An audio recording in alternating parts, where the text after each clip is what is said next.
Hey there, this is Real Talk Baseball. I'm Carlos Baseball. With me is Will Power and Ernie Orange. We have the other guys coming in, hopefully on our chat or coming on later on. We are doing our little special as a trade special, the trade watch party. A lot of people are doing this right now. But before we start with the trades and all these things going on, I know there's a lot of Dodger fans on here right now, and they're getting these texts about Eduardo, whatever. We'll just talk about it right now. But what's up, man? How's everybody doing? Let's start with Ernie. How you doing, dude? Hey guys, well, happy to be on the show here, watching the trade deadline with you guys. It's a lot of exciting news coming in this week, and it's been a great one. Eduardo Rodriguez just announced a minute ago that he rejecting the Dodger trade. What's up with that? Who doesn't want to come to LA? No, I don't know, man. We'll talk about it right now. Will, what's up, dude? How's it going, man? Good, man. I can't complain. Looks like we got a comment already. The Gutierrez cheeks says Kike. Yeah, got Kike already. That was a trade that happened last week. So Yeah. we'll see how it plays in later.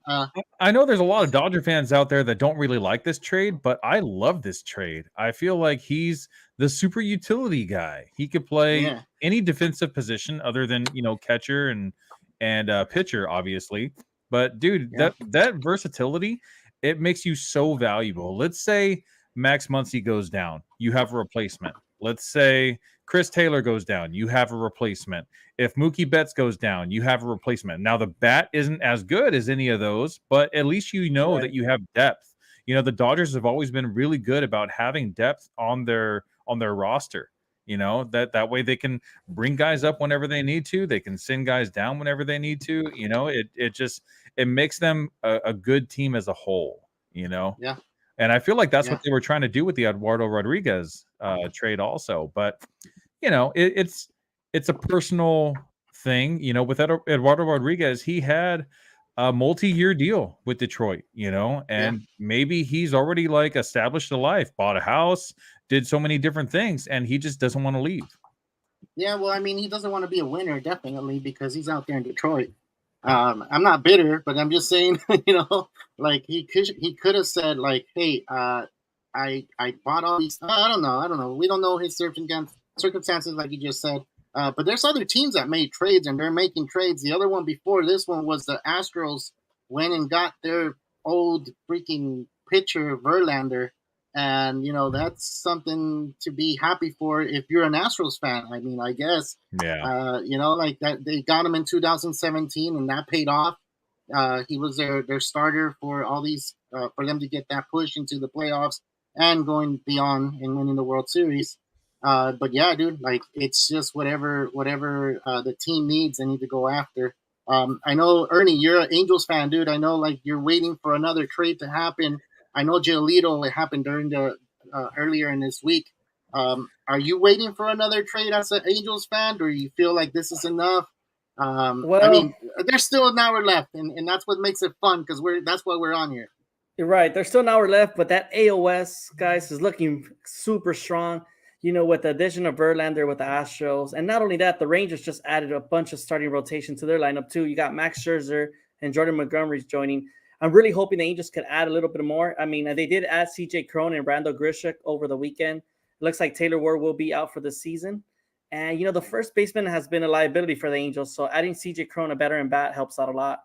But what do you guys think? Max Scherzer and Justin Verlander, from teammates to, enemies now, going down AL West, about to fight it out to see what if this turns out to be, comes down to Max Scherzer and Justin Verlander trying to win the division. That's incredible. It's a great story for baseball, and two veterans going at it. It's like going back in time. Yeah, they didn't really play together for very long either. I mean, it was just like one off season, and Verlander was hurt for majority of the beginning of the season, so he wasn't even around, didn't travel with the team. So I think if they do face each other in the playoffs, it's gonna kind of be like haha, like I'm better than you type of thing. It's gonna be like some kind of like a friendly rivalry, but it's gonna be more of like a pride thing for them.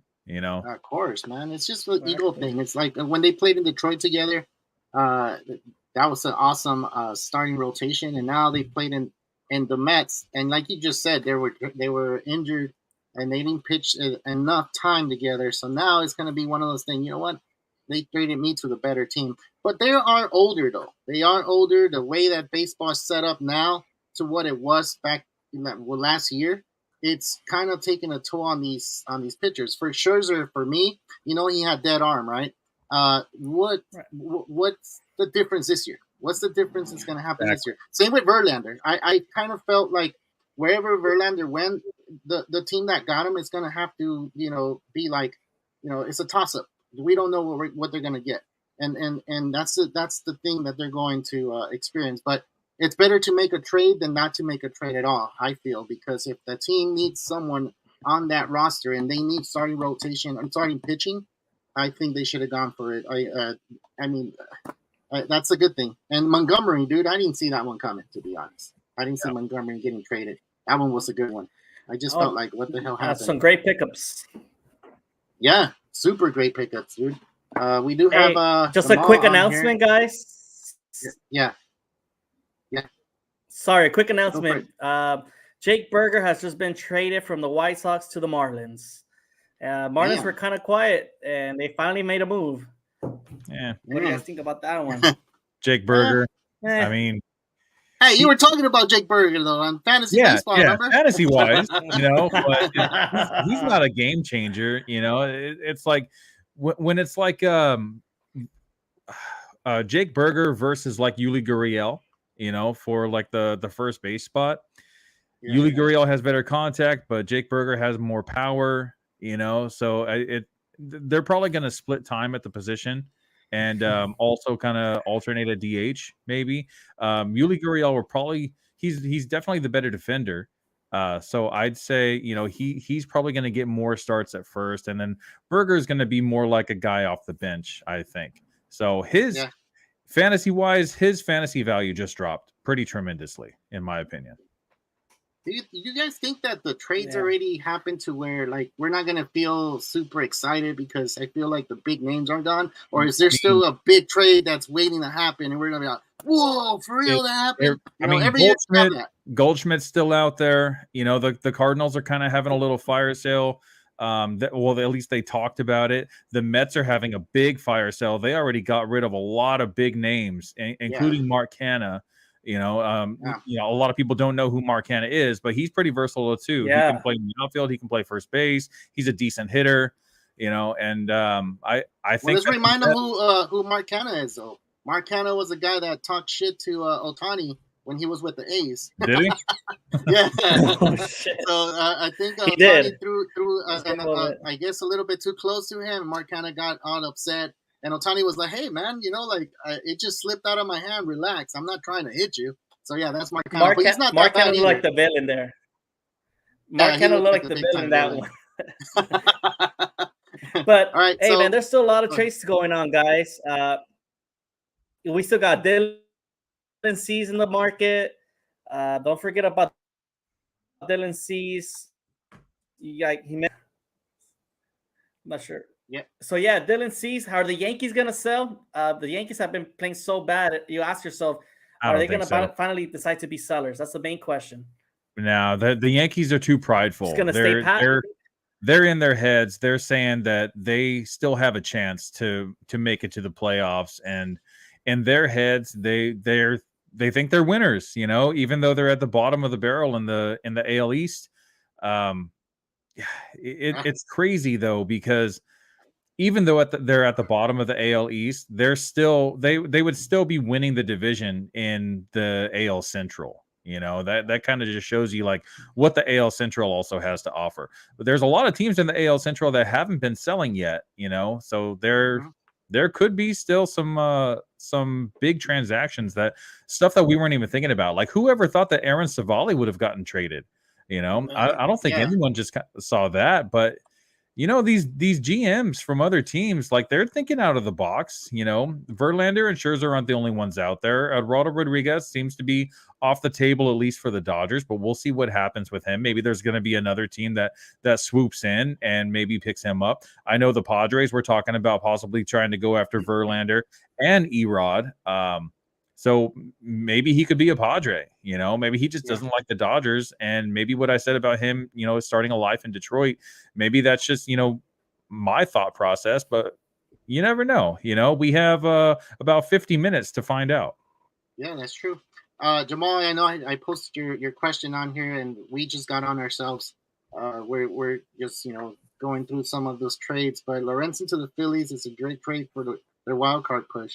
Yeah, I mean, I think that's the thing. That's the thing with these general managers right now. I guess 5 games, 6 games is kind of making them like, do I go all in or do I stay out of this trades or what's gonna happen? I know we have Kevin on here. He's putting keep an eye on the polar bear. You're talking about Pete Alonso. I don't know if he's gonna get traded though. Like if the Mets are having a fire sale, I think before they get rid of polar bear, I feel like they're gonna try to go after Lindor. I think that's a better trade to get rid of salary for next year.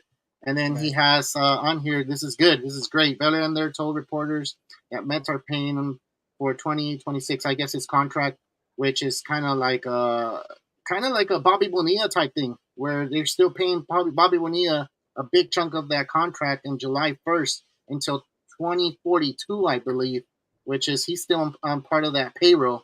It's kind of funny. The Mets are still paying Verlander $25 million this year, and Scherzer to play for another team. Exactly. Yep. So I guess the Mets have a history of doing that. They have a history of doing that. So I mean, but really though, like you look at what Verlander's done this season so far, and it hasn't been anything special. So possibly the move going back to somewhere where he plays more comfortable, somewhere where he won the World Series a few seasons ago, that's possible. But another thing that's possible also is that he's 5 years older, since that happened. So he's not the same guy he used to be. He's not the dominant starter that he was. It was crazy what he did last season after coming off Tommy John surgery and winning the Cy Young. That's almost unheard of. But then he comes back, and I think he just kind of pushed himself maybe a little bit too much in 2022. And then he comes back in 2023, and he's been very up and down, very inconsistent. He'll have like a great start, once in a while. But I think what sold it is just the name, the Verlander name.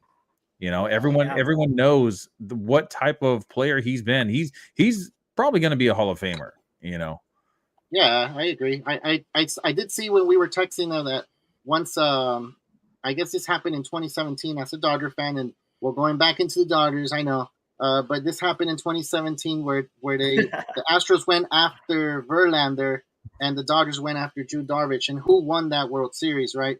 And Kevin posted it like, he got traded back to the Astros, and I just went like 2017 again, I feel like the Dodgers still need to make that big trade. As a fan, like we know that every year they have these big trades happen, that wow factor. Like I don't see a big trade like that happening this year. Looking at a pitching that's out there, I don't see any pitching that can be an explosive trade for the Dodgers that's going to be like, well, unless Dylan Cease, but I feel like Dylan Cease is not going to get traded from the White Sox. No. So like that's just going to be one of those things where I feel like they didn't do enough. You guys want to go over all the trades that has happened? I got a list over here. One name that we haven't really mentioned today yet is Marcus Stroman. So kind of pay attention to Marcus Stroman. I know that the Cubs have already said that they're not going to be sellers, that they're holding on to Bellinger, they're holding on to Marcus Stroman, but money talks, so it could really go either way. Maybe they could try to make a push, to try to maybe, get a little bit ahead in the division. But when you look at the other teams like the Brewers and the Reds that have been just doing amazing things this season, I think it kind of puts the Cubs like a little bit, in the dirt behind them. Yeah, that's true. But I do see that the Cubs are not that far from the wild card. That's why it kind of makes me feel like I don't think they're going to trade. But you did say money talks, so it could be one thing that they do trade them. They're 3.5 games back. So this is where the GM needs to see. And I know you mentioned it in the last show, Will, that you said that do they have enough to win the World Series? Sometimes you kind of have to weigh those factors in, but sometimes there's teams that don't even want to make it just go all the way to the World Series. Sometimes you talk about going into playoffs to get that experience and then moving on, the years to come, just to get that experience, because experience is a lot of things into the playoffs. It's a different ballgame when you go into playoffs. So Well, you know what? another thing that we talked about on Friday was you asked me, as a GM, when do you feel is the right time to like pull the trigger? When do you kind of like give up on this season? And I said, if you're about 500 or under, the Cubs are at 500 right now. They're 53-53, and they're in one of the weakest divisions in baseball. So yeah, they're 5 games out of first in their division, but to get the wild card, that is a huge long shot, dude, because there are so many other teams that are way ahead of them. The Phillies are ahead, the Marlins are ahead.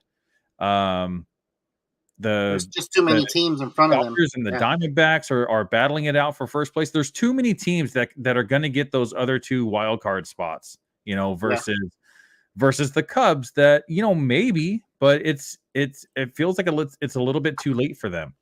They should have made some type of splash earlier in the season to maybe try to get that, extra boost that they could have got. They have Justin Steele, who's been amazing, and Marcus Stroman, who's been amazing. And Kyle Hendricks is kind of getting back to his form. He's that extreme ground ball pitcher which really works in Chicago. But he's not the same as he used to be, and do those 3 starting pitchers, are they World Series caliber? Justin Steele's been pitching great, but I don't know. I don't really put a lot of trust in Stroman. I know a lot of people, there's a lot of hype about him right now, and I loved him when he was in the World Baseball Classic, 6 years ago, whenever that was. This year. No, when he pitched for USA. Oh, probably he was amazing. He was amazing 6 years ago when he played for Team USA. This season, I feel like it's a fluke. And then I feel like if he actually does go to the playoffs, I think he's going to show everyone that, the pitcher that he really is, versus the one that we kind of see on the surface. The Cubs face their division more than any other team, than they're going to face any other team in baseball, which means that they're facing a lot of other weak lineups. The Cardinals, they see the Cardinals a lot. They see the Brewers a lot, who, they have their moments too. But if you look at the standings, it kind of shows you like there's no really like one overall complete team in the NL Central. There are teams that are good at pitching. There are teams that are good at hitting, but none of the teams really have like that it factor that's really going to make it. So since we're on the Central right now and we're talking Cubs, then I feel like they're not going to trade anything. They haven't traded anybody either. They haven't tried to get their team a little bit better. So, let's go to the Reds. We talked about how the Reds need to get someone. Do you feel like there's someone out there that's just going to get they need pitching, right? Yeah. They need pitching, and that's been the theme for every team, I think. But I think the Reds, because they feel like they can win that division, I feel like they need to go after that trade. And who knows? I think they made a trade already, right? For a starting pitcher. Let me look it up right quick. I can look it up too. Yeah, I think I have it here somewhere. But let's see. Nothing that's gonna be like super surprising too either. Like it's not gonna be something that they acquire Sam Mole from the A's, a left-handed pitcher. So I've never heard the name before. I don't know if he's a reliever or a starter or if he's even in the major leagues. He could possibly be a prospect for all I know, but nothing to be excited about. So Kevin just chimed in after I was talking about Stroman. He said that he's given up 30 runs in the last 30 innings. He's already showing us who he is. So I didn't know that. I don't follow Stroman too close because when you had him in your league, and I traded him. I think next season I'm gonna try to get in like 5 leagues. That way I can kind of have like my eye on a lot of different players, even if they're free leagues. Just so I can just kind of like get some more interest in these players. Maybe like Tony, who's in the chat now, maybe me and Tony can do the podcast league together next season, and I'll pay a little bit more attention. That way, it's at least one more league where I can, look at players and figure out. And because it's such a deep league, that's the kind of league. It's 15 teams. You're kind of looking at players that no one else would even think of. Exactly. Who's left? I don't know, man. I don't know who's left. Well, if the White Sox were really serious about Dylan Cease, then I guess he's off the block. The Padres have already said that Blake Snell and Josh Hader are not on the trade block, but I feel like that may be true if they actually do pull off a trade before the deadline. But I think if the Padres don't do anything before the deadline, I think they might be sellers. I think it really depends on what happens in the next 40 minutes. Maybe they'll make a last minute sell, if they're not able to buy before the deadline. I don't think so. I think they're going to stay put, to be honest. Maybe. Because the trade deadline is just, it's so unpredictable. I'm sorry. They're third in the division and they're not that far back, but I don't know. They've invested so much money into a lot of these players that are just not panning out this season. Like if you look at Yu Darvish, he has an ERA close to 5. That's not a guy that's going to win the World Series for you. Well, he's their fourth place in the division, and they're 5 games in the wild card.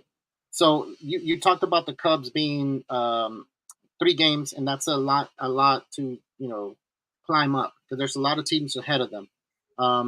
I feel maybe because of what you said last time, World Series caliber type team, they have a deeper team. They have a deeper, I guess, lineup, and they have a better pitching than the Cubs. I feel maybe, dude, that's what makes it hard right now for all these teams, because of the new wild card spots. There's 3 spots for the wild card, which it kind of makes you feel like I'm still in it. The Mets decided to be like, you know what, this is it. I'm done. I'm not going to go in. And they're 6 games back in the wild card.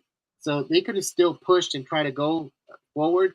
But instead, they went ahead and traded away Scherzer, which I think it was a great trade for the Mets, because they got Acuña's brother. So that's a great trade. Luis Angel Acuna. Dude, this guy already has like 50 stolen bases in the minors, man. Yeah. If he's anything close to like what his brother's doing, that's huge, I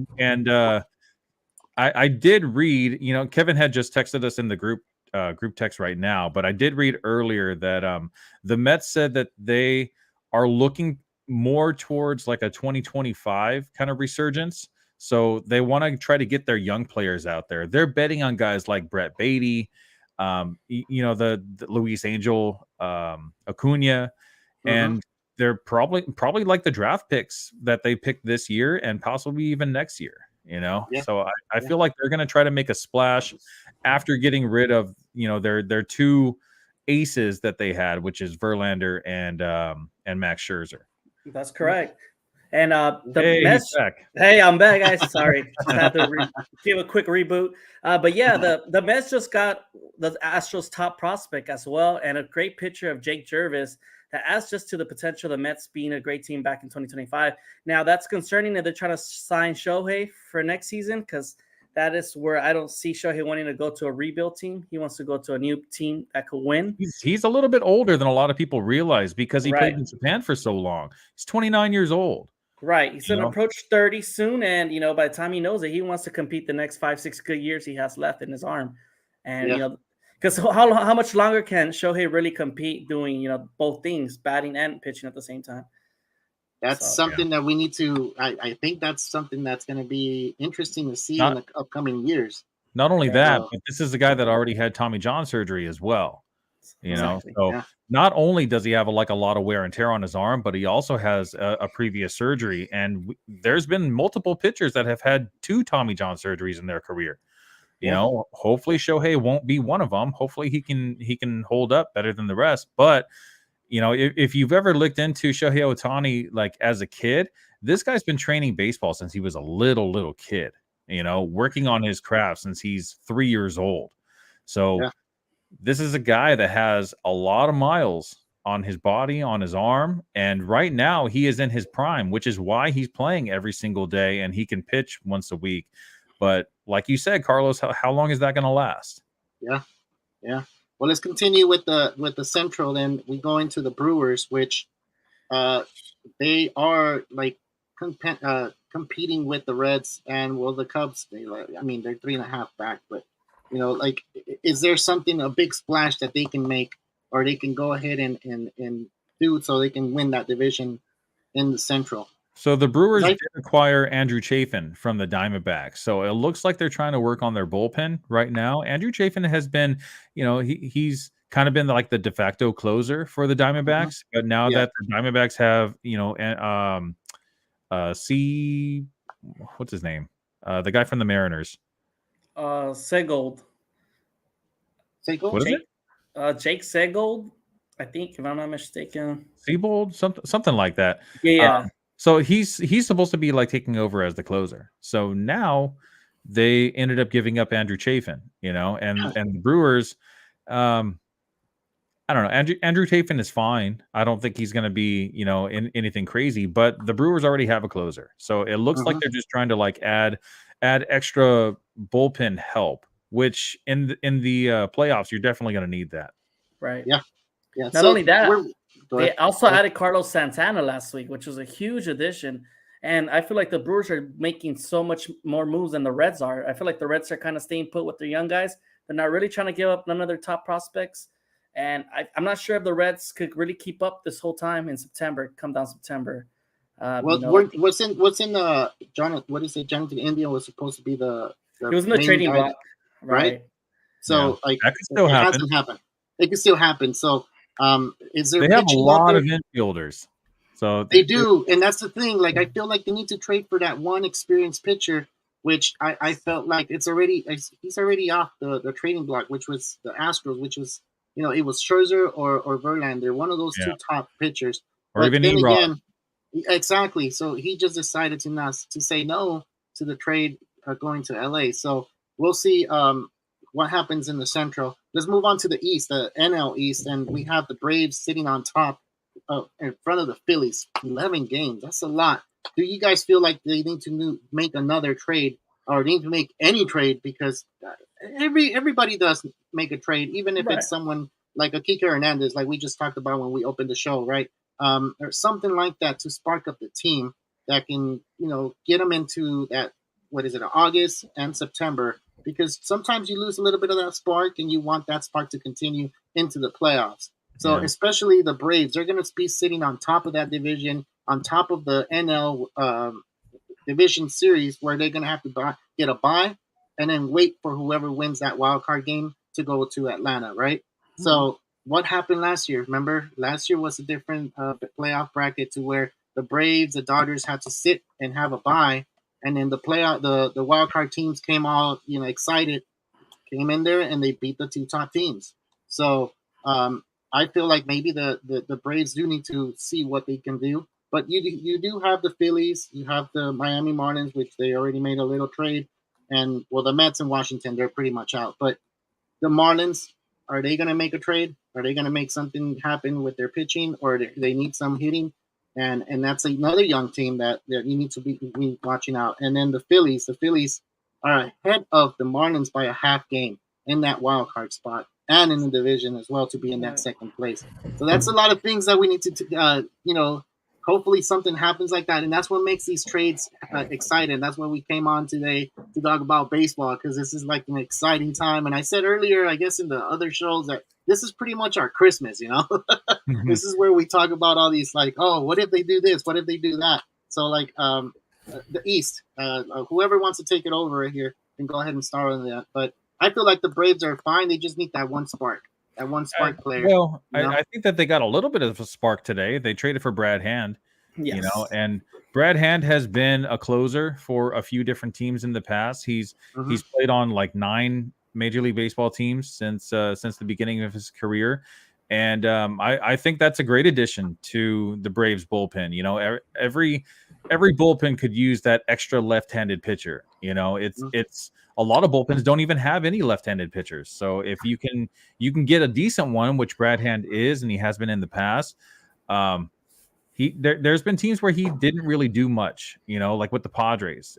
He was really bad with the Padres, but there's been multiple times where we say that the Padres just don't know how to develop their players, their pitching, their hitting, whatever it is. They don't really have good coaching, at least from the outside looking in, But the Braves, we've seen what they've done in the past with, guys like Charlie Morton, multiple pitchers that they've had. Hopefully that Brad Hand can stay healthy, and that can actually be a pretty decent option for the Braves to use. Maybe not in the closer role, but at least like as a setup, like the fireman role, maybe. Right. Yeah, and I feel like the Marlins, they've made some moves with the David Robertson. It's a great bullpen help, and adding Jake Berger as well, like we mentioned earlier. But I truly believe that the Marlins need more starting pitching, and that's where I feel like they're falling a bit short. And I don't see them catching up to the Braves or the Phillies, but they definitely have to add some rotation help if they want to make this wildcard run. Yeah. Tony just said, we already talked about that. Tony got in a little late, but we are pretty mad about that now. Do you guys feel like the Marlins are going to fall even more back if the Phillies make that one trade that can help them with the starting rotation? Like, because I feel like the Phillies are they're playoff contenders right now, but I still feel like they need to make that one starter. They need to get that one starter. We talked about Stroman. For the right price, maybe they can go ahead and get him. They have all these high players out there. It happened with the Nationals, to where the Nationals had all this big old team, and they were like under 500. And then after the All-Star game, they picked it up and they won the World Series in 2019. So something like that with the Phillies, where they went to the World Series last year, they can go ahead and have that one pitcher that can spark them up. But I don't see a lot of pitchers out there right now. Like that's where I kind of feel like the big names are kind of already taken, unless something happens to Dylan Cease, like the White Sox say, you know what, we're going to trade him, and someone makes that big splash for him. Dylan Cease is definitely the big one, but there's also lower end starters like Jack Flaherty. We're talking about the Cardinals, how they're they're definitely sellers right now, as we've seen with other players that they've already traded. And Jack Flaherty is one that was a highly touted prospect, and we know that the Cardinals are good at developing their pitching, but it just seems like they might be just missing something with Jack Flaherty. So maybe Flaherty is one of those guys, like you always say, Carlos, maybe he just needs a change of scenery. Maybe Flaherty's one of those guys that just needs a change of scenery, and he's a pending free agent. He's going to be a free agent after this season. So I see no reason why the Cardinals would ever want to hang on to him anyway. He's not going to cost a lot. So, there's a lot of teams out there that could really get him for very cheap. Yeah. And we'll see what happens with that. I have let's go into, I guess we're done with the AL East. Let's go into the NL West, and the team that's sitting on top right now is the Dodgers, right? And we just saw the trade block. We'll just put this back on that Tony just had on here. And that trade block kind of messes up everything for the Dodgers, right? It kind of feels like this is what they were going for. This is the trade that they wanted, they needed. And it felt like this is going to get us to the World Series. Now that it didn't happen, what pitcher are they going to look for? Are they going to try to see if they can go ahead and get someone that they need, that's a big name, or just someone that's going to fill in the spot like they just did with what's his name, Lance Lynn? Because I feel it's just a what did you call it last week? Will, you said it's a swap between Syndergaard and Lance Lynn, right? Yeah, basically.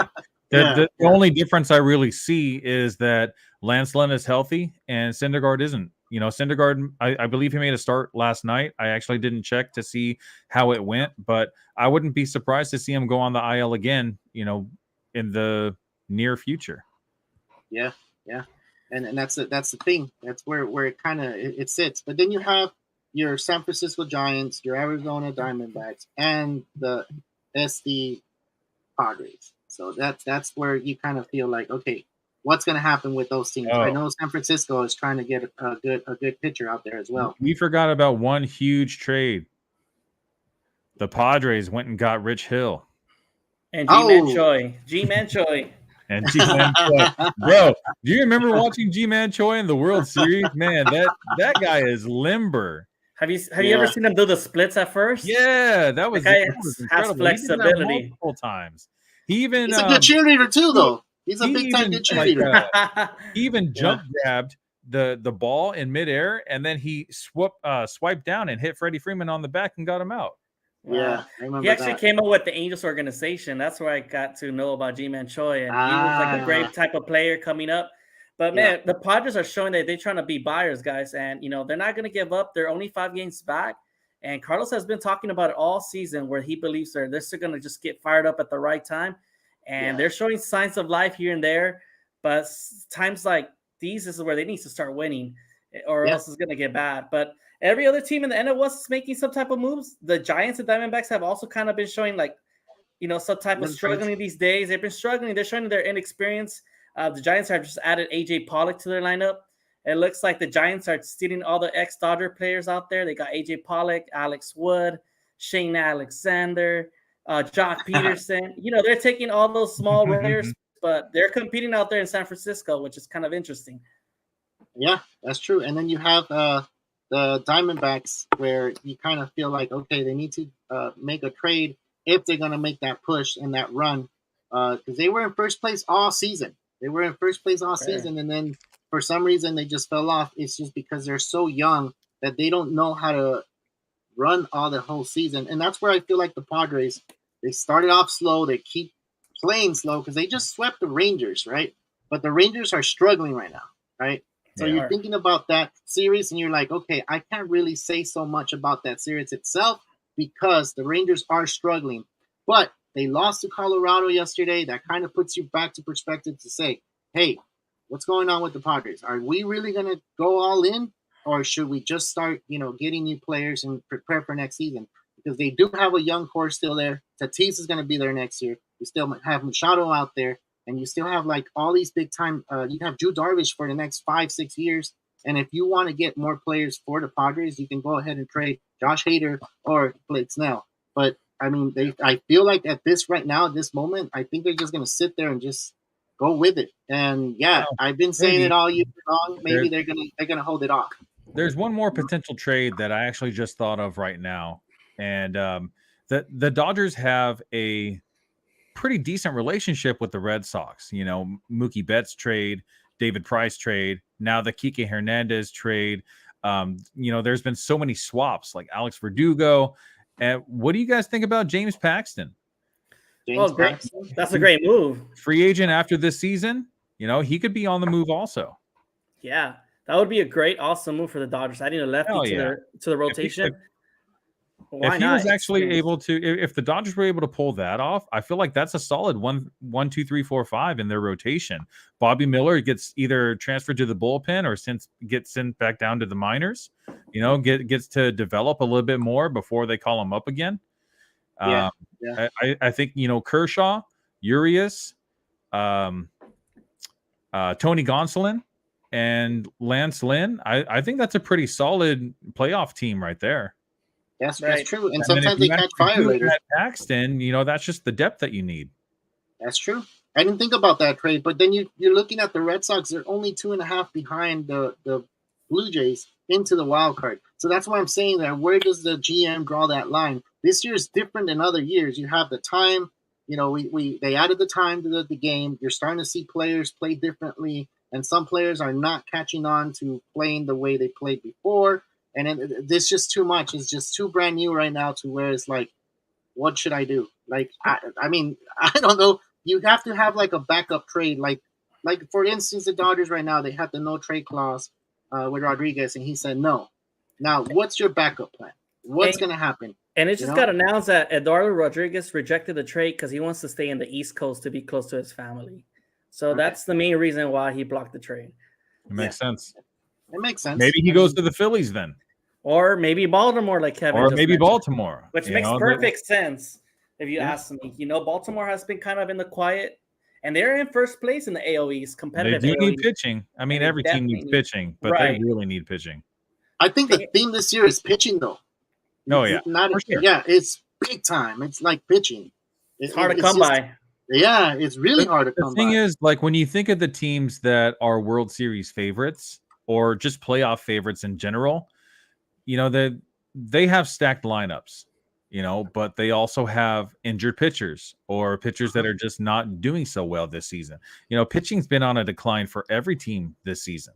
Not just the top names that we know about, how Max Scherzer in the beginning was kind of struggling and Verlander was struggling. It's kind of like all across the board. It really is. Yeah.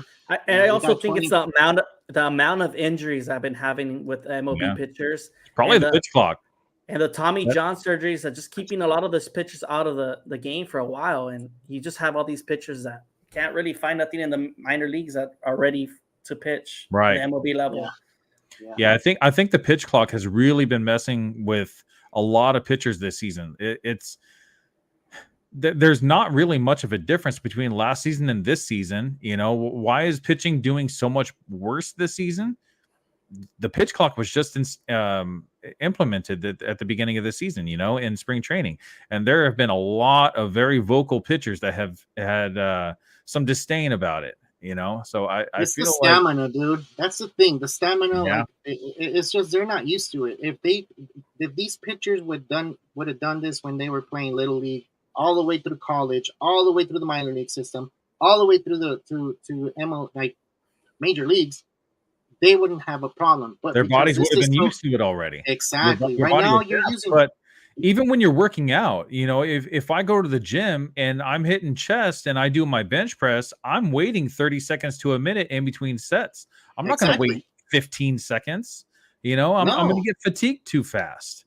And that's a perfect way of saying it. Well, thank God you said that, because it is true. Like when you go work out and you're doing your sets, let's say you do a 10 or 12, you do them, boom, you stop, you take a breather. You don't wait 15 seconds in between sets. You go 30 to a minute, because that's the way your body reacts. You breathe, you go back, and then you go start working out again. Yeah. It's the same thing. You got to reset. So 15 seconds is not enough. That's why I kind of feel like they do need to reevaluate that. You have the older guys that are pitching. We're talking about Verlander and Scherzer. You kind of see what's happening to them. But in the long run, maybe this game is getting younger and super younger, to where maybe at 32, players are going to start retiring early. Now, we're seeing right now that the players are retiring at probably 36, 37, when it used to be 40, 41, 42. And now, with this time clock, it might be a little bit shorter. So that's another thing you got to think about when you're a GM. You think about these things and you start thinking and start analyzing, okay, this pitcher gets tired after the third inning. Why? Because of the time clock. I don't think I want that for my team, because then you have your bullpen that's not going to rest as well. So it's just so many factors. This is a different trading deadline than it was last year, I feel. So that's why trades are happening before the deadline as opposed to on the deadline. Usually a lot of things happen by right now. Right now, what is it, 17 minutes before the trading deadline ends? And it's kind of quiet. It's super quiet. Yeah. Well, it's quiet, like you just said, because there's so many names that are already off the board. But, as we see, the playoffs have expanded a lot. There's a lot more teams that are going in. It's 16 now, right? Yeah. 16 teams. Yeah. So 16 teams compared to the 8 that it used to be before. It opens up a lot of opportunities for a lot of different teams. And I'm sure GMs are just standing around thinking, I can't let another team come in and swoop on this player. I need to get him now, which is why there's a lot of deals that have been made in the last week or so. Yeah.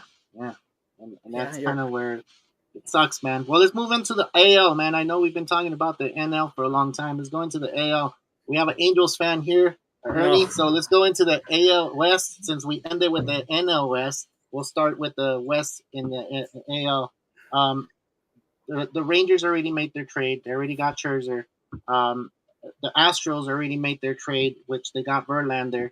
And that gets us the theme. We're talking about these older pitchers that go into these teams here. Do they need to make more trades? Do you feel like the West needs to make more trades for the division? I mean, the Rangers are sitting on top right now, right?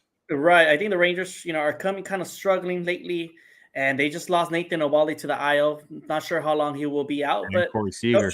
And Corey Seager also being in the IL. But I think they're trying to find ways to not lose to the Astros this first place. They're trying to win this division.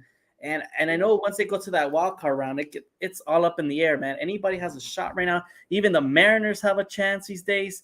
And you ask yourself, if you don't win now and you don't go for that player you need, you're going to be going down there to the 4th place right away. That's how competitive this division is.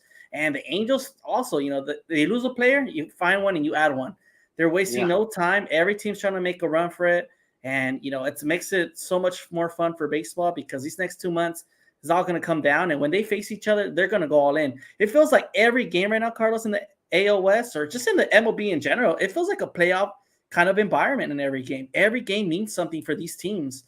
Every loss hurts their standings, and they're all trying to go for that win. So it's kind of impressive to see. What do you guys think? Did the Rangers make the right move? I think so. I think the Rangers are doing everything right. Like no one ever thought that the Rangers were actually going to be like this type of team. You look at the Rangers and the AL West, and then the Orioles and the AL East, and it's like these are the top 2 teams in their divisions. And 2 years ago, they were on the bottom. Yeah, for sure. My only concern is the injuries. Like, with Corey Seager being out, I'm just concerned that if he doesn't come back being healthy and can't perform, that's going to put a big hit on the Rangers. And I wouldn't be surprised if the Astros make a jump over the Rangers just because of the experience. The good thing for Seager is it's just a thumb injury. It's just a thumb sprain. So hopefully that won't. Hopefully it's not on his throwing hand. I don't know if it's on his throwing hand or his on his left hand, on his glove hand. But if it is on his throwing hand, then okay, then you just have him be DH, right? Yeah. Do the Rangers have a designated hitter, like a specific designated hitter? I don't think they do. Not that I can think of. Well, it's not just a sprain, man. You're talking about his swing. He swings lefty, so that kind of navigates his. If it's the right arm, it's going to navigate through the strike zone. So that's kind of where you have that. Yeah, that's what I'm saying. If it's on his glove hand, because he throws right, he bats left, he throws right. So if it's on his glove hand, it's not going to be such a big deal. Yeah. So if it is on his throwing hand, that's going to be a little bit of a problem. I just feel like that's a problem. Period. A strain on the because when you swing, you feel it, and you're not comfortable. I've had a sprain on my thumb, and it hurts when you swing. Yeah. And that little thing. It seems like it's small injury, but when you swing, you get that little. It's like kind of. I wish that I could lingering pain. It. It's kind of. It's like it kind of hurts. These guys have a lifetime supply of cortisone. So talking about the AOS guys, thanks Kevin for notifying us. Colton Wong is saying his goodbyes to the Mariners clubhouse. The trade has not been announced, but looks like he will be getting traded pretty soon. And also, Tommy Pham has just left the ball club. Not saying goodbyes or nothing. Looks like he just got kind of mad and left the team. What? Sounds like Tommy Pham, though, right? Yeah, is he the one that slapped? Yeah, is he the one that punched Peterson? I'm shocked. He always kind of had attitude problems, man. I wonder if he's on roids or something. Then someone needs to check him up. So who knows what's going to happen with him? But there's some couple moves. We got 12 more minutes to go, but we're here for all the moves to come pretty soon. So it's kind of exciting. All right. So look, I feel another thing too is 6 o'clock is the deadline, but just because 6 o'clock hits doesn't mean that nothing nothing's still going to be announced. So if it's finalized before 6 o'clock, then we're still going to see it. It just might come through a couple minutes late. So still got to wait a little bit. Yeah, we still got to wait a little bit. So okay, I feel like the Rangers are okay right now, and maybe in September they're going to catch fire again. The Astros made a good trade as well. I feel like they're okay. I think, and I've said it before, and I think Will expressed it last week, the Angels need to go and get that one extra pitcher to be legitimate contenders in that AOS. Yeah, I can feel like they can make the wild card. For the AOS, I feel like they need that one pitcher, and Rendon needs to come back. Trout needs to come back. Who else do I have in there? The Mariners, I feel like they don't have enough to even compete. I feel like they're gonna die off soon. And of course, I'm not even gonna mention the A's. They're just gonna trade pieces off. Maybe there's something there. Yeah, what's up? Breaking news: Tommy Pham just got traded to the Diamondbacks. Oh, okay. Well, that's why he had an attitude. Who wants to go to the desert? Well, anyway. Yeah. I mean, when you're living in New York, going to the desert probably isn't so bad. Well, yeah, you're going into air conditioning stadium. Hey, another announcement. Ken Rosenthal just mentioned. Well, you had it on the dot. Dodgers are currently talking to Red Sox about James Paxton. Wow. Erod has blocked the trade. Nice. So, it's another lefty. We said it was a great move, and how you said how they have like kind of a network. They kind have of work a good together. relationship with the Red Sox. We've seen that the past few seasons. Mookie Betts. That was the biggest one. And the Hanley Ramirez days, Josh Beckett. Those were trades that also got made in the past. That's true. Oh, yeah, Hanley. Will, like, what the hell? Are you talking to Rosenthal? How dare you mention Hanley's name, man? He's the one that messed up Kershaw's perfect game. That should have been a perfect game, not a no-hitter. Throws it away into the dugout. What are you doing? Hey, to his defense, that's one they didn't get him for his defense. They got him for his bat. Yeah. So, they valued his 30, 35 home runs more than his glove at shortstop. But then the Red Sox, they got smart about it, and then they started moving him around to see where else he would fit defensively. They tried him in the outfield, they tried him at first base, and neither of them worked, but at least they tried. I feel like the Red Sox are very smart. They're the team that thinks out of the box. Yeah, well, they adapted that Moneyball as well. That's why they won the first World Series after so many years not winning it. Yeah. Kevin's saying let's get Paxton and also Kenley Jensen back. I mean, they're gonna want so much. They're gonna want so much. Bye, Bobby Miller. I wouldn't give him up. Maybe Gavin Stone. I'll give you Gavin Stone. I'll give him up. I'll give up Gavin Stone. Yeah. What about Emmett Sheehan? Maybe Michael Bush. Sheehan, I don't know. I kind of like him. No, the Dodgers don't give up Sheehan. The Dodgers see Sheehan as the future ace of the Dodgers. Sheehan and Miller are untouchables. If I'm the Dodgers GM, I do not let them go for nothing. Yeah, of course. All right, Will, you haven't gave us your thoughts on the AL West, the Texas Rangers, Houston, and the Angels. I think the Astros just won it. With the trade, Justin Verlander. I think that Justin Verlander is the type of guy, like we were talking about Scherzer playing with a lot of emotion. Verlander plays with a lot of emotion also. And I feel like he really has something to prove, going back to the Astros, knowing that he was on the team when they won due to the cheating scandal. He wants to go back to Houston and he wants to win the whole thing fair this time, with no questions asked, with nothing lingering in the back of anyone's mind about who really would have won. He really wants to win, and he wants to win legit. So I think the Astros made a really good move, and I think Verlander is going to be extremely happy in Houston, and he's going to be playing, the type of game that we've seen in the past, the ace caliber type of player, especially because they lost Framber Valdez. He knows he has some shoes to fill. I'm just, if I'm the Astros GM, I would be really upset that I didn't sign him in the offseason from the get-go. Now I have to give up my top prospect and one of my top pitching prospects just to get him. And had been the Astros GM, he should have just gone for it during the regular season.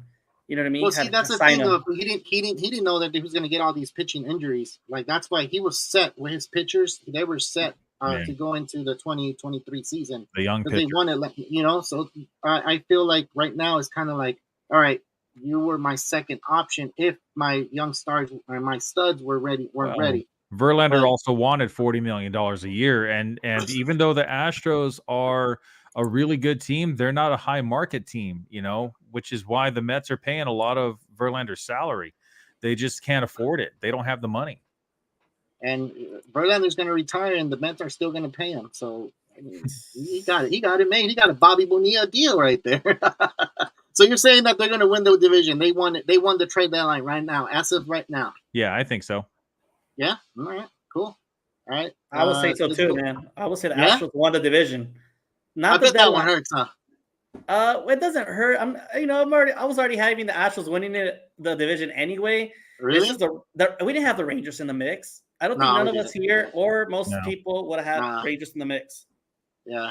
That's true. The Rangers were one of those teams where we were not talking about them on the weekly basis. The Rangers and they were in first place. Yeah, they have guys that are just coming out of nowhere. Like, who knew that Jonah Heim and Josh Young were going to be, hitting like the way they are this season. They're a big part of the reason why the Rangers have a lead in the division.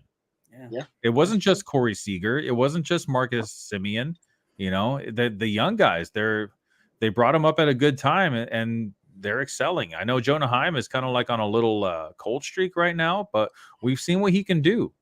All right, you guys ready for the new announcement? Since we're 5 minutes away, the Orioles are finalizing a deal for Jack Flaherty. That's nice. It looks like the Orioles are going for pitching, and Jack Flaherty, his Achilles heel has been giving up home runs. Yes. And now that he's pitching in Oracle Park, is it Oracle? No. What is it? Camden Yards. I'm sorry. Camden Yards. Now that he's pitching in Camden Yards with that wall that they extended back like 20 feet, that's probably going to help him out a lot, dude. The Orioles did that on purpose to help their own pitching. They don't care about anyone else's pitching. They wanted to help their own pitching, which is why they get right-handed pitchers to come out. So that way, when the ball does go over to left field, it's caught instead of hitting a home run. When there is there's a lot of times when I actually read this the other day that in 29 ballparks, when a ball is caught on the warning track at Camden Yards in left field, it would have been a home run in 29 other ballparks. So that's the only ballpark that it wouldn't be a home run. Wow. Okay. Well, let's go into the Central, man. Let's talk about the Central now that we already talked about the AL West. Let's go into the NL Central. And this is where everything's all over the place, man. Yeah. It's like teams are under 500, still battling for the division win. You have the Minnesota Twins like on top. You have the Cleveland Guardians right in the bottom, and then you have the Detroit Tigers, which they're selling. Doesn't matter. They're 6.5 games back, but they already know that we're not going to make it.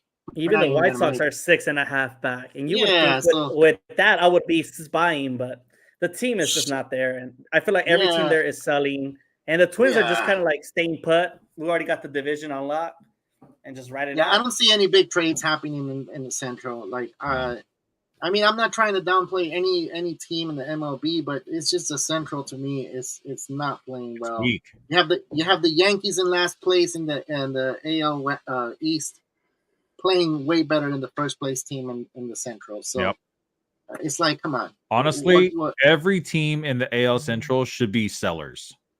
You got the top team with a win-loss record of 54 and 53. The division leader barely above 500.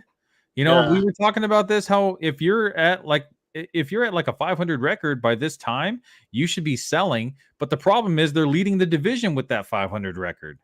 That's what I'm saying. So that's hard. That makes it hard because now you're fighting for division winner. Like, so I don't see any big trades happening from there. I just feel like maybe the guy that was going to supposedly come out of Cleveland and he got injured. He's in a 60-day IL. He won't get traded. Yeah, Bieber's going to stay put. No, unless you sell him for cheap. You give him like crumbs for him taking that, I guess, what do you call it, that risk for you having him there, and then hopefully he comes out. That's what I did in my fantasy team. I took that risk, and now it bit me in the ass. I have him on my bench on my 60-day IL. So we can move on if you guys want, because I don't see anything here in the Central. Yeah, and unless they're going to trade someone else. It looks like the Guardians basically already got rid of everyone that they would potentially trade, because the other guys that they could trade are either not hitting right now, or they're not going to trade Jose Ramirez. Obviously he would be the only one that would be like not on the trade block, but all their other guys are younger, and they want that for their future. They're not going to give up their younger guys, Tanner Bybee and Gavin Williams. Maybe they could give up like a Miles Straw, but if they're not going to give up like a bigger player like an Emmanuel Clase, who is possibly the best closer in the game right now, I think he would really be the only one that would actually make like a difference for any team to go out and get.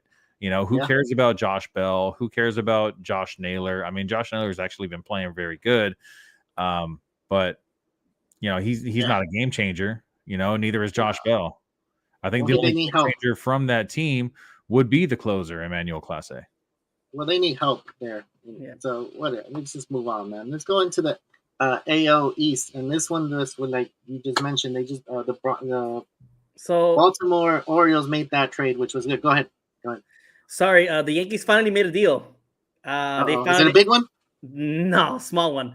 The Yankee fans were Okay. expecting so much, and they just got Kenyon Middleton from the White Sox. Oh my God. Reliever. That's all they've gotten so far. What? They're 10 games backing. With that, they're going to try to make it a little bit interesting. I know there's a wild card. The wild card for them is what I'm pretty sure that's what they're fighting for right now. So let's see. So it looks like Dylan Cease could possibly be traded, and it is 601 right now. So if he is traded, it's got to be already done. You know, they couldn't have waited any longer. You know, but like I said, just announce it a couple minutes late. But that's really the only way that I see. There's multiple reports. There's reports that he may be traded in the next 10 minutes to the Orioles or the Dodgers. And then there's another report that he will not be traded. So we will be finding out in the next 10 minutes what happens with Dylan Cease. But that's one great pitcher that could be added to any lineup right now and you would want to have in your roster. Damn, that's crazy, dude. There's a lot of trades going on right now. Yeah. I just don't see anything like popping up that's kind of like, okay, just saying this is a big trade. But the Yankees made a trade. That's good. They're happy. I'm pretty sure they're happy that they made that trade. The Orioles made their trade, which is good. I think that's what they needed. Solid. Did the Rays do anything to try to make their team a little better? They added a starter, Aaron Savali from the Guardians, which I thought was a great pickup. And then they sent down Taj Bradley, my boy, Taj Bradley. I love Taj Bradley. You know, this is the guy that Christian Bettencourt, the catcher for the Rays, he compared Taj Bradley to a right-handed Shane McClanahan. You know, I think he needs some development.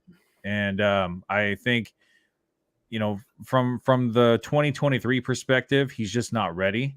But I think, you know, give him another half a season in the minor leagues and he'll come back and he'll look like, you know, he did in the first few starts of the year this year. And in his first few starts, he was looking like a potential ace.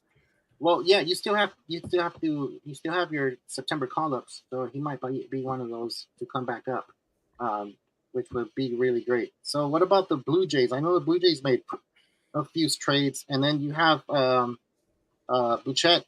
He's going into the IL. Does anybody know how long he's going out for? It looks like it's nothing serious. Thank God the Blue Jays were kind of fearing that it was a major injury. And that's why they went after Paul DeJong and they wasted no time and they went right after a backup shortstop for him. And he also Jordan Romano got hurt over the weekend. And they also backed it up with a flamethrower like Jordan Hicks that throws really strong fastball, 104, 105. That's a great arm to have in the bullpen. Why not go ahead and add him?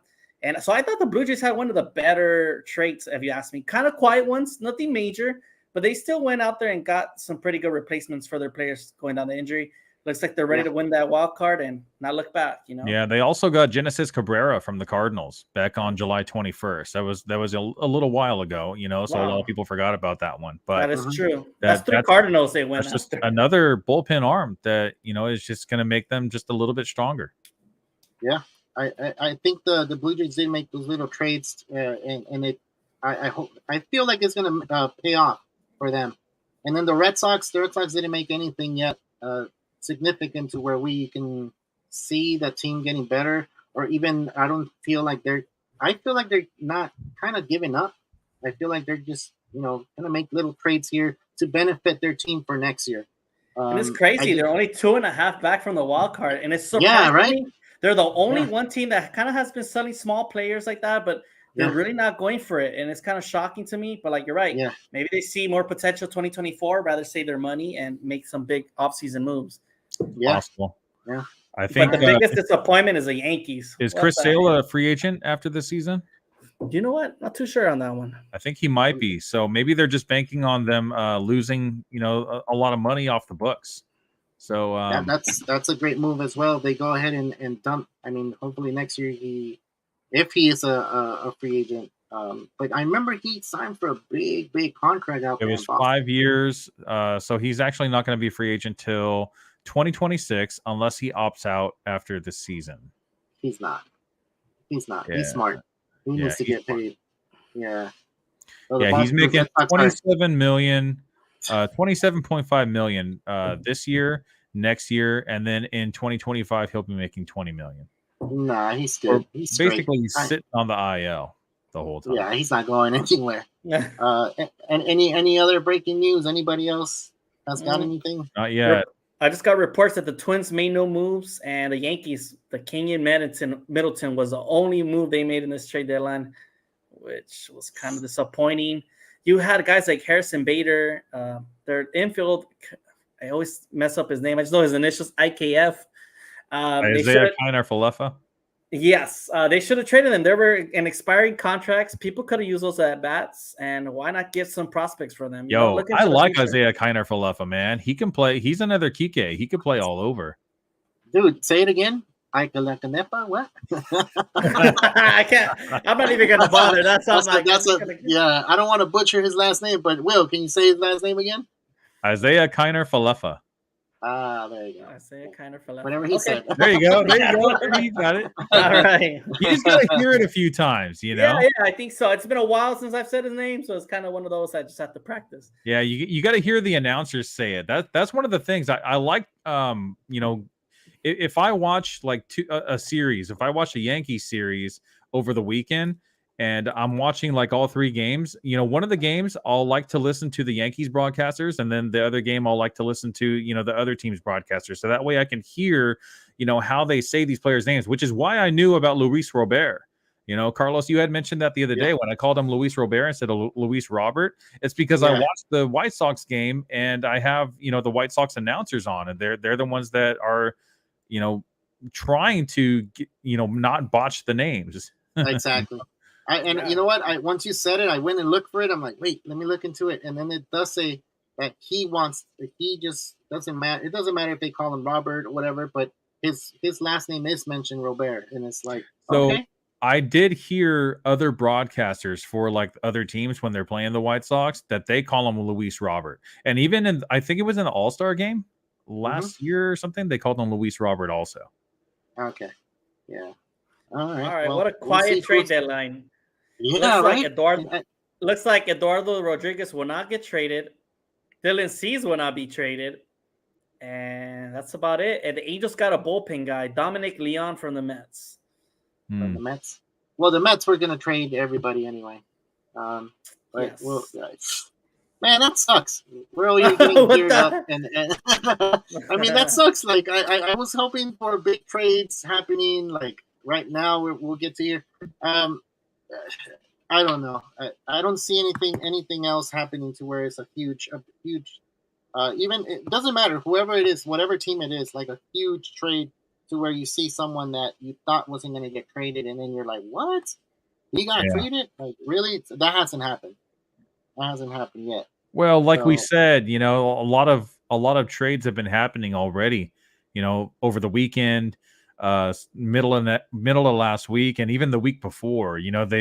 They started like all this trade stuff started happening on like June 30th. Which was like a month and a half ago, almost something like that. So a month. Oh yeah, exactly a month actually, a month and 2 days. So, I mean, I feel like a lot of teams were they didn't want to wait. They didn't want to lose their opportunity. No, they didn't. Yeah. Okay. If there's nothing else, dude, like I guess we were supposed to be on here for a while and kind of like talking about it and like, oh man, it's gonna be exciting.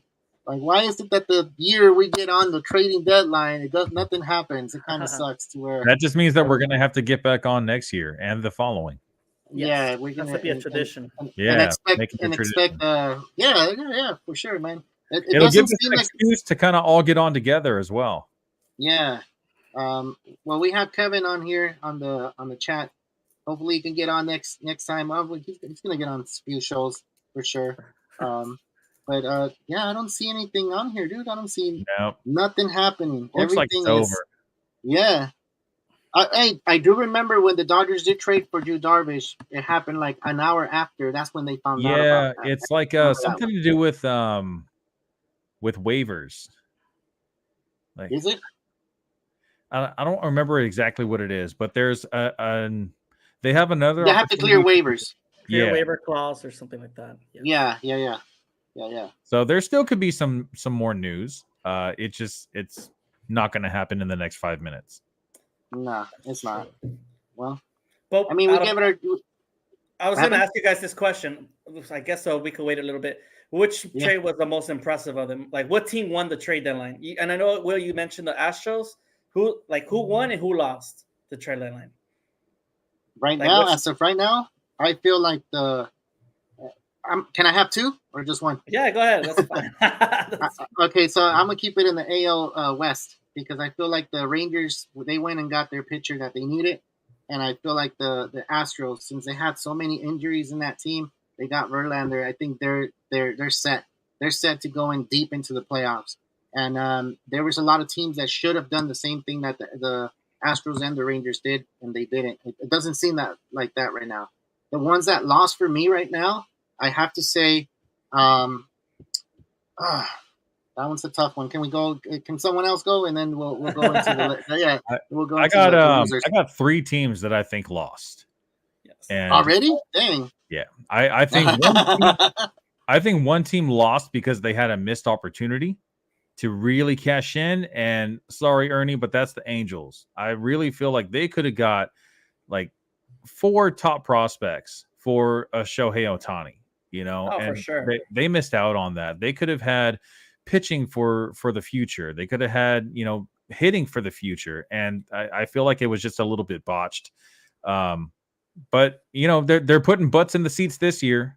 Everyone wants to see Shohei Ohtani play. The Angels are coming to Citizens Bank at the end of this month, I think. So I'm going to try. Are you going? You better go. I'm going to try. I'm going to try really hard, but I got to get the okay from the wife first because we just spent like $800 on Dodgers Red Sox tickets. So I don't know if I'm going to get the okay for that one. Maybe if I can find some seats. Yeah. I totally see what you mean, and I agree with most people why the MLB fans want Ohtani should have been traded. But I just feel like you couldn't trade the best player in baseball, and then also the Angels are terrible at developing prospects. That it would have just not panned out, and it would have just been a waste of trade. And you know what I mean? You had to give me like a guarantee guy that's ready to come to the big leagues like now, and that's already going to be like an Ellie De La Cruz type level. Matt McClain, players like that are ready to go. Yeah. But if you're going to give me some guy that in 2-3 years, the Angels have been waiting a long time to win. So it's been 22 years since we last won. I mean, 21 now, but it's time to win. And if you have Shohei and my truck coming up, why not go for it now? Give your last chance. Yeah, go for it. What's the other two, Will? So my second one is the Dodgers. I feel like the Dodgers missed out on some opportunities. The biggest trade that they could do is Lance Lynn.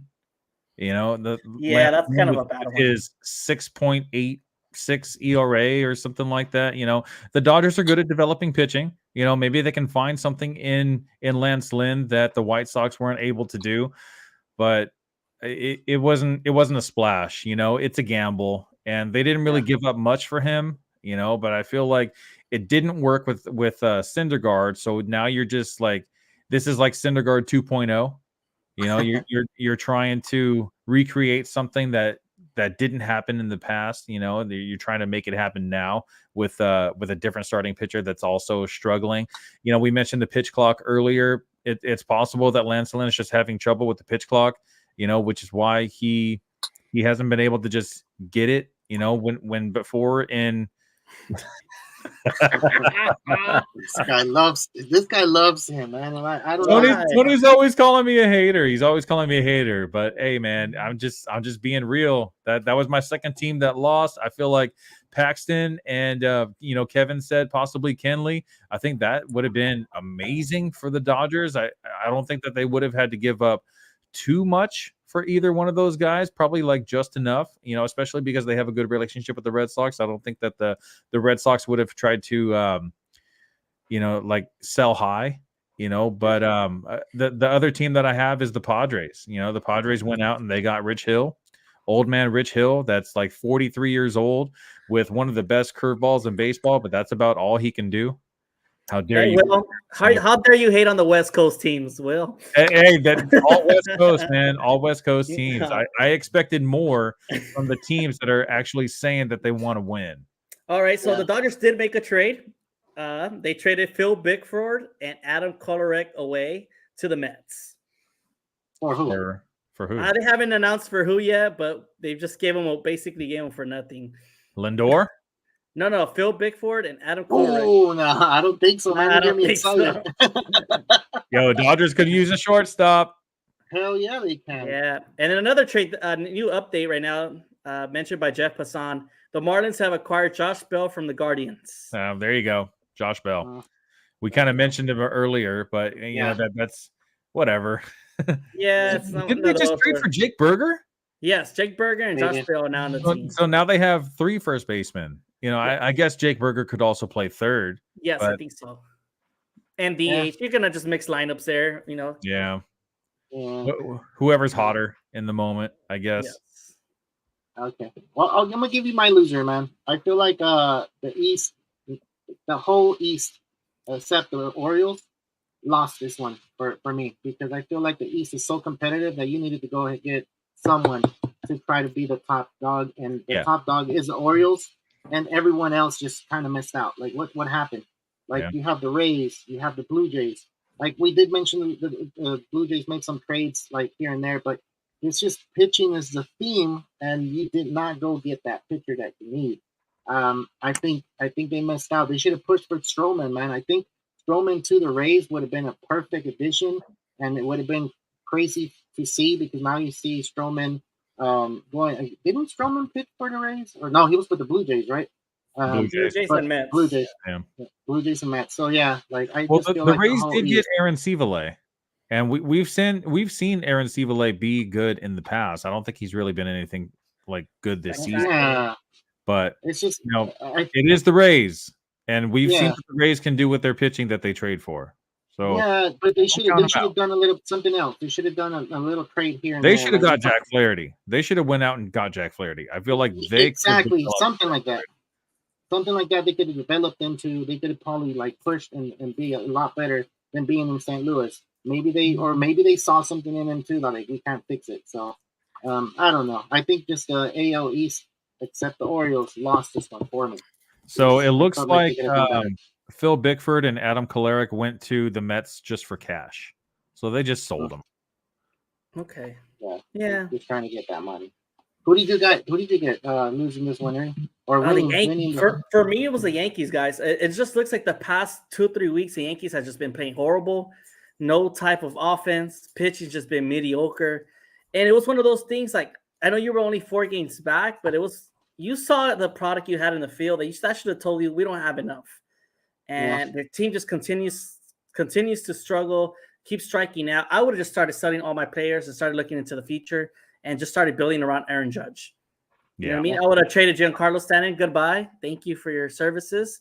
Time to move on and chase some pitchers for some better prospects out there. I'm sure there's a team out there that would love to get their hands on Giancarlo Stanton. You know, a big right-handed bat that would just face lefty pitching. Maybe. I think the reason why a lot of teams really wouldn't want to trade for Stanton is just because of that big contract. But if the Yankees were willing to eat a little bit of that contract, because he still has like 3 or 4 more years, because he signed that big deal with the Marlins before he got traded. Oh. Right. So I mean, I feel like just paid the team a bit of the contract and traded Stanton away. But definitely, the Yankees, I don't know what's going on. They should have just swallowed their pride and just been sellers for the first time. And there's nothing wrong with that, you know? They weren't buyers or sellers. They didn't do anything. Back squat. Not one trade at all, which is very weird. Because usually, you know, the teams that, like the bigger teams like the Yankees, they always do something, you know, whether if it's just like add a bullpen arm or, you know, just like how they traded for Isaiah Kiner-Falefa a couple seasons ago, or maybe was it last season or something like that, you know, even just smaller players, but they did absolutely nothing. After not doing absolutely nothing, and if they still finish last place, Brian Cashman and Aaron Boone are going to be in the hot seat, and they're going to get fired, unfortunately. Yeah. And that's just how it's going to break down. And the problem is, like, we saw the Yankees be a very good, I don't want to say team, but they were winning games because Judge was healthy. Judge is all their offense, you know, and they keep on going after these older guys like Anthony Rizzo and Josh Donaldson. You know, why are you going after the older guys? And they started Anthony Volpe, was supposed to be the rookie sensation. Hasn't really panned out. It's only his first year, but this guy will be coming back in the future and will be able to rake. Yankee fans are not patient and they're ready to win now, and they don't have time to be building rosters. So I think their approach just has to be a little bit different. Yeah, and Aaron Judge ain't no spring chicken. I think he's 31 years old. So are you going to just waste the time? Just like Mike Trout, I feel like his time was wasted too. Exactly. How many at-bats has he had in a playoff game? Like 3? He played 3 games, but that was it. 3 games. So he only got 1 base hit out of like 15 at-bats. Yeah. So 15 at-bats for one of the greatest players of our generation. Like that's terrible, but honestly, it's his own fault for re-signing with the team that he probably would know that they don't have what it takes to make to the World Series. He could have signed with so many other teams. There was a lot of buzz about him signing with the Phillies because he's from Jersey. For sure. The Phillies just went to the World Series last year. Imagine if he was on that team. Hey, if you couldn't say no to $425 million, so I know. That's good money to, you're set for life. Well, after that signing, there's a new update. Boston Red Sox actually just made a move. They traded for Luis Urias from the Brewers. Infielder. Yep. That's fine. Nice fielder. Ryan Yarbrough is going to the Dodgers. Wow, that's pretty good. Where's he coming from? I know he was with the Rays in the past. I think he's still with the Rays. Still with the Rays. Wow. And it looks like Miami is sending Gene Segura to the Marlins in that Josh Bell trade. Right. Okay. Gene Segura has been everywhere now at this point. I said Miami sending him to the Marlins. I meant I got another move. Garrett Cooper to the Padres alongside Sean Reynolds. Okay. For Ryan Weathers. Garrett Cooper, fine. From the Marlins. Ryan Weathers, really? Yeah. These little moves are coming in like 10 minutes after the deadline. It's kind of interesting. Yeah, it's probably like a couple more just under the radar. Right. What website are you using right now? I'm on Twitter. Twitter gets you everything, man. Twitter is where it's at. You mean X? Yeah, X. Well, Threads was making a move, but Twitter is the one where you just have way more people and that's way more opinions. Eventually, Threads is going to be up there, but there's a lot of names on. But you'll be surprised. Threads grows the channel much faster than Twitter, just because it's a new app, and I feel like now that Real Talk Baseball is posting on Threads, we're getting more followers there than on Twitter. No, really? Yeah, we're already at 100. Right? We're at 100 followers on Threads, which is pretty impressive after like a couple weeks. Let's see. I have nothing much going on besides Austin Hedges went to the Rangers. Oh, really? Because Jonah Heim got hurt. So I'm not sure how long he's going to be out. But that just concerns me for the Rangers, like going with these 3 major injuries, Jonah Heim, Corey Seager, Nathan Eovaldi. You lost Jacob deGrom for the season. And you're bringing all these talent from the outside. Can they really compete against the Astros? The Astros just a team to beat right now. Yeah, and I think the Dodgers and the Braves know that too, and we just saw the last minute move from the Dodgers getting Ryan Yarbrough, and Ryan Yarbrough is actually a very good pitcher. So I might have to take back my previous statement about the Dodgers this season. Yeah, you know what? It's not the biggest name in the market, but it's a solid starter with experience, right? Right. Well, exactly. And I feel like you'll take that, given that you have a bunch of young core pitchers out there, with the Emmett Sheehan, Mitch Grove, Gavin Stone, but if you bring some veterans in the lineup for your starting rotation, that would help big time. Yeah, what happened to Carlos? Looks like he's having some connectivity issues, man. So she said he's on his way back. So yeah, we're getting these other trades coming in, and he's not here to chime in. There's a lot of them going on right now. Padres acquired closer Scott Barlow from the Royals. Really? Okay. See, so and that's another one too. I thought the Royals were going to be a little bit more sellers than they were. And they didn't, right? No, not too much. I don't know. That's kind of shocks me. Scott Barlow has been a great pitcher for a long time for the Royals, and he's been in that team for a while. Yeah. Now I wonder if he's going to be used as an 8-inning guy or he's going to take over Josh Hader's. I doubt it. Hader's been so dominant this season. When he got traded from the Brewers to the Padres, it was an adjustment period, but eventually he straightened his game out, and he became that dominant closer again. And he's still that. It's just interesting how a lot of people have the Dodgers have like being a big time losers, but hey, man, this is the first time we don't see the Dodgers make these big name moves, and I guess that's why the fans are disappointed. Yeah, but I mean, realistically, I feel like the Dodgers didn't spend money at the beginning of the season, this year, other than like Syndergaard, like guys that they were going to have for a year, because they knew that they were going to try to throw, $600 million at Shohei Ohtani next year. Oh, for sure. And I mean, I think they're still making the right move, if you ask me. You still have a team that's very competitive, and they're still winning. They're still in first place in the division. And, surprisingly, these free agent signings have worked out for them. Well, the JD Martinez has been a great signing. David Protz has been solid. And Miguel Rojas, he's not having the great season, but he's holding it down in short. And now adding Amer Rosario, why not? Yeah, I think that if the Dodgers really wanted to make a splash, they should have traded for a really solid young bat that's on a rookie contract, because they have a lot of money invested in Freddie Freeman and Mookie Betts and Kershaw, even though he's coming off the books at the end of this season. They have a lot of money invested in these veteran players, and then they don't really have a lot of younger talent that's still on the rookie contracts, other than like Will Smith, and who else do they really have? Like everyone else on the team, they're all veterans at this point. Yeah, they're all vets or like brand new players that are coming up, like James Outman. Right, and Gavin Lux was in the mix too, but unfortunately got hurt for the year. Yeah, and honestly, like Gavin Lux's bat just was never there anyway.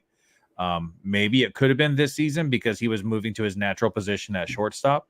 He's supposed to be the starting shortstop for the Dodgers this season, but he's a right-handed bat, I believe. And that means that, most of the time he's going to be better against lefties than he is against righties. So right. That would have been a little bit more of a little bit boost, but then they ended up getting Miguel Rojas, who's been okay this season. And then now Ahmed Rosario, who's also okay.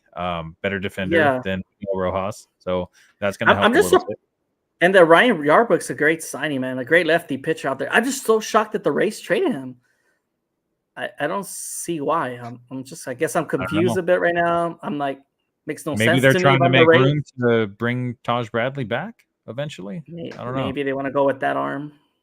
I don't know. I feel like the Rays were too quiet. Aaron Savali was a great move. Don't get me wrong, but you could have done a little bit more. Given that you already lost the first place spot to the Orioles after like dominating the whole first half, it's kind of shocking to me.